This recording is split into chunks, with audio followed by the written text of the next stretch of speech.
Isang araw, nagmamaneho sa Cubao, aking nakita, babaeng saksakan ng ganda.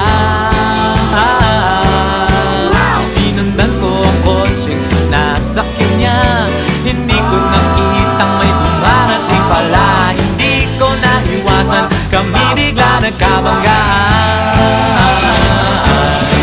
Nung magkamalay, ay nasa ospital na ako. Nasikaso ng doktor na pili ng nanay ko. Biglang-bigla na lang ang nurse nandyan na, at para kong nakitang anghel sa ganda. Kahit nagdidiliyo, itong nasabi ko sa kanya: Ale, nasa langit na ba